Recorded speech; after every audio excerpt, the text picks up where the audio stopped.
अच्छा से अच्छा रोल प्ले करे। तो मैं समझता हूँ कि एक people to people tie up जो है, वो ऑस्ट्रेलिया और भारत का एक बहुत बड़ा हिस्सा माना जाएगा इन रिश्तों में, क्योंकि डेमोक्रेटिक सोसाइटीज़ को हम एशिया में सपोर्ट करना चाहते हैं। खासकर जब चीन के संदर्भ में देखते हैं, तो चीन में जो इस समय राष्ट्रपति चुने गए हैं तीसरी बार, अनप्रेसिडेंटेड शी जिनपिंग, तो वो एक प्रकार से जो है अपने पड़ोसी देशों के ऊपर थोड़ा मसल फ्लेक्सिंग करते रहते हैं, थोड़ा दबाव डालते रहते हैं। तो ऐसे में ये देखा गया है कि ऑस्ट्रेलिया और भारत आपस में मिलकर दक्षिण पूर्व एशिया के देशों को साथ में मिलकर कोशिश कर सकते हैं कि जो इंडो पैसिफिक की सी लेन्स हैं, वो ओपन रहें, रूल बाउंड रहें और ट्रेड के लिए, ट्रैफिक के लिए हर तरीके से जो है पूरे तरीके से सबका आवागमन जारी रहना चाहिए। क्योंकि ऐसा लगता है कि चीन जो है उस पे हावी होकर उन सी लेन्स को कंट्रोल करना चाहता है। तो एक प्रकार से मैं कहूँगा कि ऑस्ट्रेलिया और भारत की ये रिश्तेदारी इंडो पैसिफिक फोरम में ज़्यादा महत्वपूर्ण बन जाती है। और एक तीसरा देश जापान, वो भी क्वाड का सदस्य है और भारत, जापान और ऑस्ट्रेलिया एक तरीके से इंडो पैसिफिक में अपने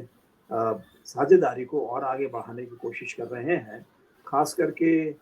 जो आपस में या और पड़ोसी देशों में इन्वेस्टमेंट्स हों या भारत के अंदर सप्लाई चेन्स को अल्टरनेटिव दिशा देने की बात हो, तो उसमें मेरे ख्याल से ये इंडो पैसिफिक में इंडिया, जापान और ऑस्ट्रेलिया मिलके बहुत अच्छे तरीके से काम कर सकते हैं। और हमको ध्यान में रखना है कि अमेरिका इस समय चीन को थोड़ा-सा डिसएंगेज करना चाहता है। पूरे तरीके से तो मैं कहूँगा कि एडवर्सरी नहीं बने हैं, लेकिन उनका चिप्स एक्ट है जिसमें सेमीकंडक्टर्स और जो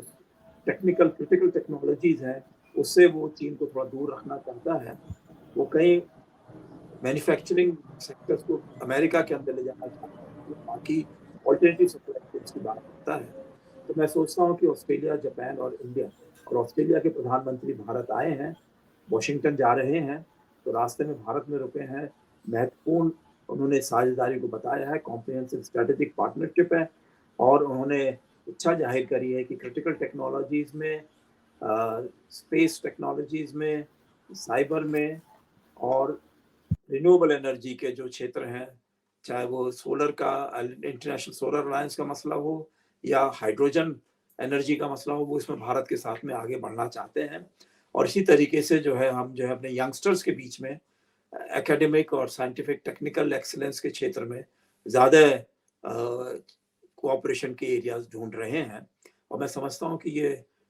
इस बहुत बड़ी आगे के लिए, फ्यूचर के लिए ये बहुत बड़ी अ, शुरुआत होगी और इसके रिजल्ट्स जो हैं भारत को और एशिया को जो है मिलने चाहिए कुछ अगले सालों में। जैसा आपने कहा है कि अभी पिछले साल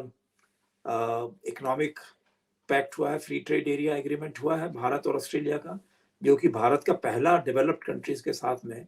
फ्री ट्रेड एरिया एग्रीमेंट है। तो इसको हमें देखना होगा किस प्रकार से ये चलता है,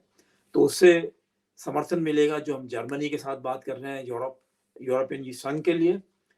इंग्लैंड से बात चल रही है, अमेरिका से बात चल रही है, तो उन सब में ये बात मालूम चलेगी कि किस तरीके से भारत और ऑस्ट्रेलिया, जो कि दोनों एशियाई मुल्क हैं, उसमें अगर ये अपने रिश्ते आगे बढ़ाते हैं, जिसमें भारत के 95%, 96% गुड्स को जो है